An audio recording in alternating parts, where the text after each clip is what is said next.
Hi guys, it's Shelly here. Welcome to my channel and thank you for joining me today. On today's video, I want to share with you how I use soft pastels in my coloring books, and I'll be showing it to you on a page from Kerby Rosanes Fragile World, and it's the very adorable page of the Galapagos penguins. I've been wanting to color this spread for quite a long time now, and I did put it down in my options for my winter pages or for the winter season, and a lot of you actually requested it for a color along on the channel, and so I thought I'd do it as a color along for all of you. However, I wanted to share the soft pastel part of the color along separately and a little bit more in depth because I do get a lot of questions about how I use my soft pastels, and some people say they can't get a nice smooth distribution of the soft pastels, and so I thought I would keep the soft pastel part of my page on a separate video so that you can refer to it for future pages as well. I love using soft pastels in Kerby's pages because they are such detailed pages, and soft pastels just help cover up all that white space that we have on our pages in his illustrations really quickly, and just gives us a base of color to then work with. Especially in this particular book, Fragile World, I find using soft pastels really helps me because they're more realistic illustrations, and I like using the soft pastels for basing my pages and then using the pencils over the top. So I think most people use soft pastels for backgrounds, which I use them a lot for, but then in certain illustrations, certain art styles like Kerby's, I like to use it for basing as well.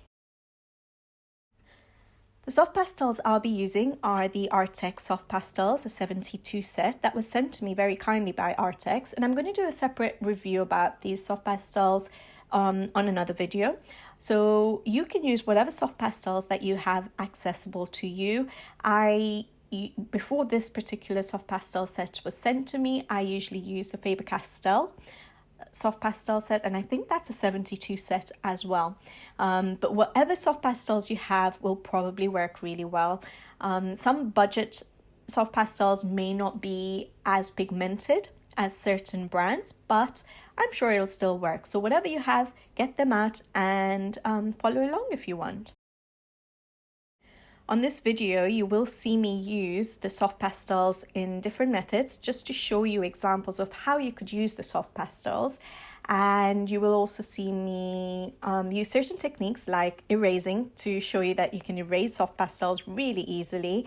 And yeah, I thought I would just show all of this in one video so that you can get some ideas to use on other pages of yours, not just on this particular page. To begin with, and my most favorite way of using soft pastels is actually off a palette. So what I tend to do is shave off some of the soft pastels onto my Caran d'Ache palette. You can use any palette, you can use a plate, anything that you have accessible that's a little bit firm, and just shave it onto the palette, and then use a cotton pad or cotton buds or a blending brush to apply it to the page. This particular method probably takes the longest compared to the other methods that you can use to apply the soft pastels, because you're getting less pigment onto the page at a time. But of course, that means you're more controlled in your application and you can apply as much as you want. Like I always say with any of my coloring, starting off light or using less color, it's always easier to add more color later than to remove color. And so using this method of taking it off a palette is probably the easiest method to use. However, if your soft pastels are not pigmented enough, they will not give that much color on the paper. So it will take a lot longer to build up that color to a good intensity on the page.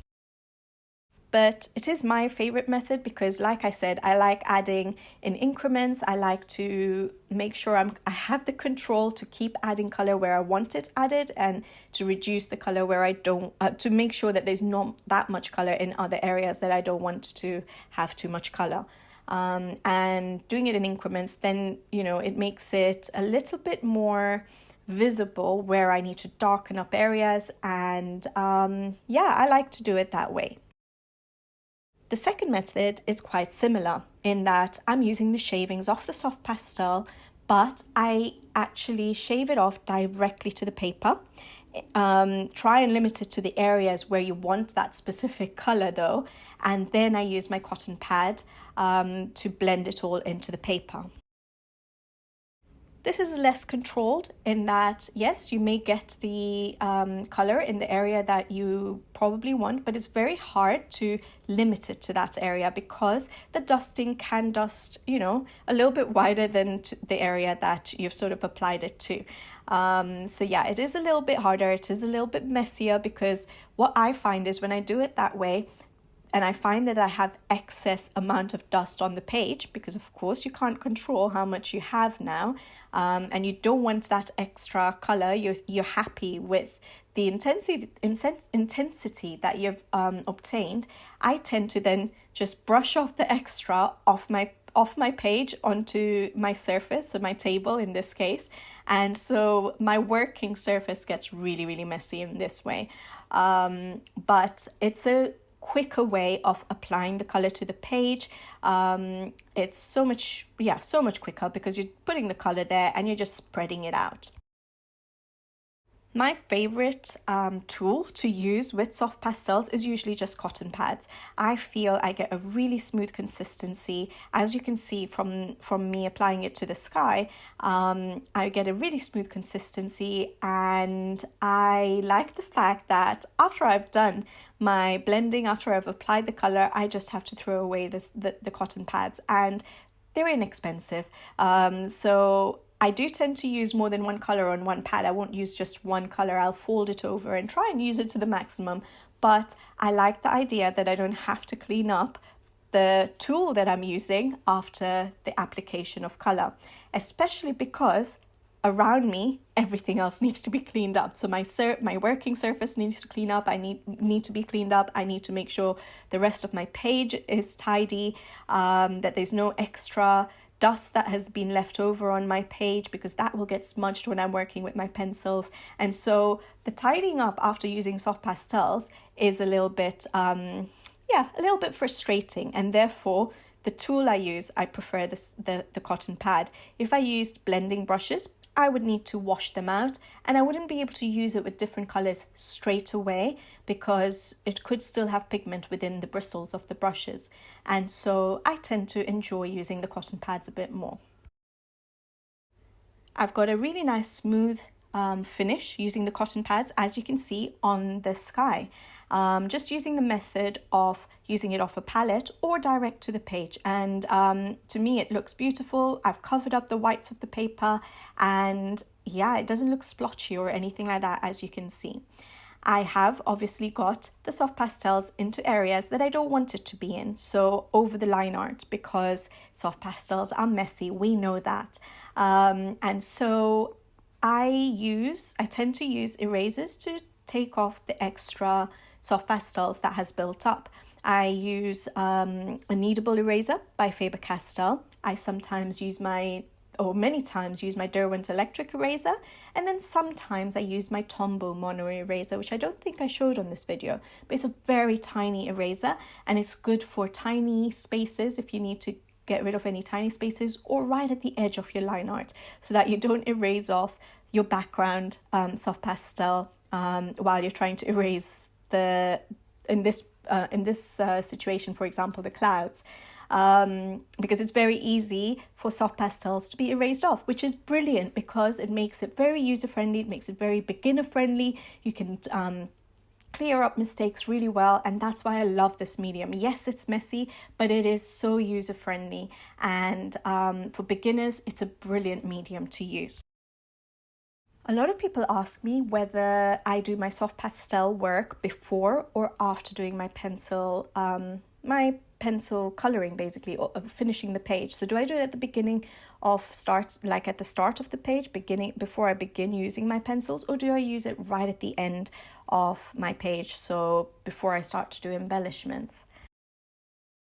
And my response to that is usually, it just depends on the illustration, or it depends on my mood. When I have a page such as this one, I like to get my backgrounds done first. I like to get the sky done first. I like to get the large elements on the page done first. So the sky, the water, the rocks in this particular case. And usually if I'm using it for basing, of course I will use it first, because then I'll use the pencils over the top. So I tend to like using my soft pastels first, even for the background, so that the messy part of my work is done, and then I spray it with fixative, and I then go ahead and start doing my pencil work. The reason I say it depends on my mood is because sometimes I want to get started on a page, and for me, backgrounds are usually the most challenging part of a page. And if I don't know what to do with the background, I don't want it to stop me from starting to color the page. I want to get stuck in, I want to start doing my coloring, and so I'll usually just start with the foreground, start with my pencil work, and then at the end I will decide, okay, now I will go ahead and do the soft pastels. And in these cases where I start off my pencil work first and leave the background to the end, I usually tend to then finish off the background with soft pastels rather than any other medium. And the main reason for this is because my primary pencils are Arrtx Dura pencils. So if I've used Arrtx Dura pencils, which are watercolor pencils, for my coloring for the foreground, then to use any other water-based mediums for the background, it will be very messy or very difficult and just take really long, because it's very easy to pull the Arrtx Dura pencils into the background because of the water-based aspect of them. Of course, if you're using pencils which are not water-based, this would not be an issue. So for example, the Faber-Castell Polychromos, you can then use a water-based medium at the end. But most often than not, for me, I use my Arrtx Dura pencils, and if I start off the pencil work first, then my background medium will more than likely be soft pastels. But the reason that usually happens with me is that I want to get started on a page. I don't know what to do with the background. Let's just get started with the pencils, and I'll think about the background at the end, and then it's usually a soft pastel background. Doing the soft pastels first is really easy because you can erase off areas that you don't want covered with the soft pastel, as you've seen on the video. And if you're going to do the soft pastels at the end of your page, all you have to make sure you do is that you cover all the whites of the paper that you do with pencil that you do not want covered with the soft pastel. So if you have a base of a water-based marker or an alcohol marker, and you don't cover every inch of that particular base with a pencil, you will get the soft pastel onto those areas. So to make sure you don't get the soft pastels in those areas, you have to make sure you get pencil down. So in the areas that are your highlights, even if it means putting a white pencil into those highlight areas to make sure that it resists the soft pastels. So that's the only thing with using soft pastels at the end. You just have to be very conscious of making sure you cover every part of the page that you don't want the soft pastel on, because once you've got pencil down, then it's very hard to use the erasers to get rid of the soft pastel without affecting your pencil work. While I've been talking, you've probably seen that I have tried a different technique of using the soft pastels, and that is using the soft pastels direct to the paper. And this method gets down a lot of pigment onto the paper very, very fast. I don't think this works with all soft pastels though, because I think budget brands may not blend out very well and it will stay a little bit streaky. So maybe you should test it out before you use this method on your pages. And sorry, my video is really shaky. I realized when I was watching it through when I was doing the rocks. But yeah, rubbing with the cotton pad obviously shook the whole table. But yeah, using the pastels direct to the paper, you have to make sure you realize that yes, you may leave back some streaks. For me, it doesn't matter because I'm going to go over with the pencils. However, I still don't want that many streaks on my work, and so I will make sure that I test out my pastels and make sure if it is a budget brand, they're not going to streak very badly. But it's a very quick way of applying the color. As you saw, those rocks got covered up really, really fast. A lot of you again ask me that I tend to put down a base, whether it's with soft pastel or water-based markers or alcohol markers, and then I go over with my pencils and pretty much cover or use a lot of pencils over the top of my base. So what's the point of putting down a base?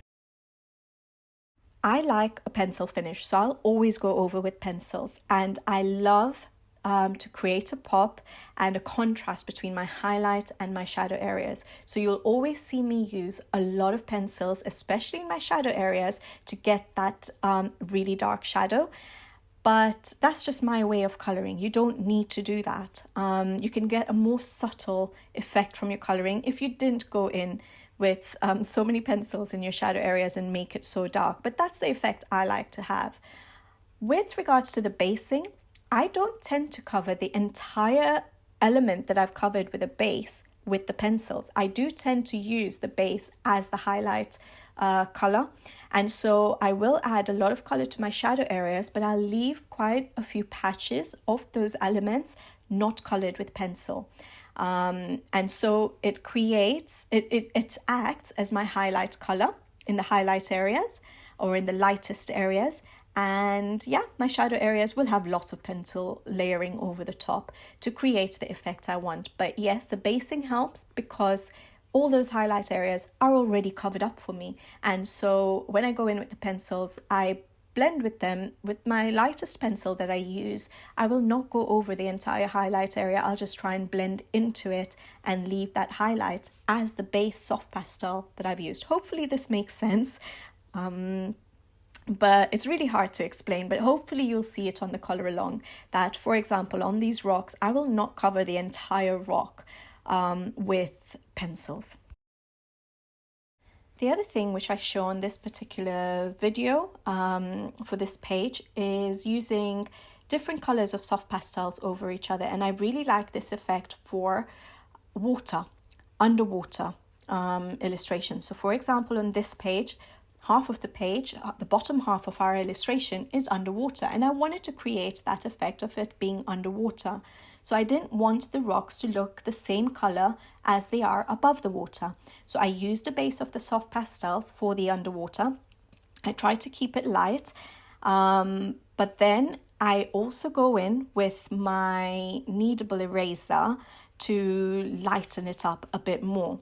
And then to create the effect that it's underwater, I use a blue to go over the top of the rocks and create that effect that the rocks are brown, yes, but they're in water. And so you're looking through, in this case, you're looking through the water. That's what I see the page as, but you're looking through the water. And so it has to have a blue tint to it.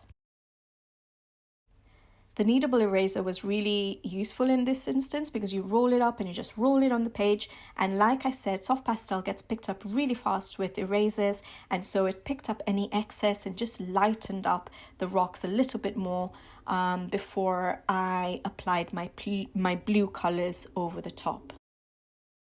So you will see me do this on the video, and sorry for the shaking, but hopefully you'll get an idea of, another method or another technique you can use on your soft pastels. This is also a good technique to think about if you wanted to do rays in the water, because you could use any of the erasers that I've mentioned to create rays. So you can just lighten up the areas that you want lightened up, where the rays would be sort of going through the water, but you still want a little bit of the color of the rocks within those rays, because it's not going to be a bright white rays. So you need a little bit of the color of the rocks, a little bit of the color of the water, and you just create your straight lines through the water to create the sun's rays. So yeah, a really nice little technique to use with soft pastels. You do see me go in quite a lot with my erasers every now and then, because what I have found with doing soft pastel work, yes, they erase really easily, but when you put layer on top of layer on top of layer of soft pastel, so you get really thick amount of soft pastel on the paper, well, it won't feel thick, but you know what I mean. Lots of layers of soft pastel on the paper. It's a bit harder to erase to the white of the paper. So yes, it will erase, it will pick up the color of the soft pastels, but you may not get it as white as you want, back to basically the original color of the paper. So what I tend to do is, if when I'm using color on top of color with the soft pastels, I will tend to erase as I go along, so that I don't get to the point where my paper looks dirty when I erase it. So it's just easier to pick up the color in the areas that I want to pick up the color.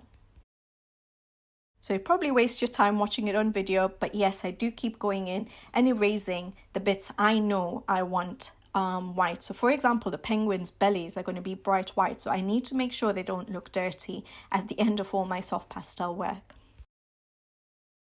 Now, the idea I had for this particular page was, yes, the bottom half of the page is underwater and I wanted it to look underwater. However, I wanted the rocks that are on the surface and continue under the water to look like they're sort of in the background of the illustration, and the rocks that are right at the bottom of the page to look like they're in the foreground of the illustration, so closer to us. And so I decided that the rocks that I want to make it look like they're in the background are going to have yes, the blue tint of the water, and they're going to be darkened up. The shadows are going to be darkened up with blue.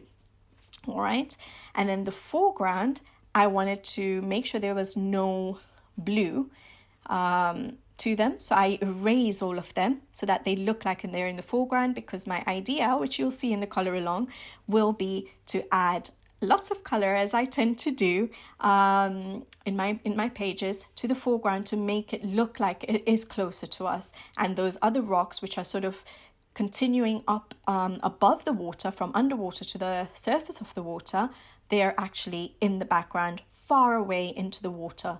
And I hope I managed to get that effect.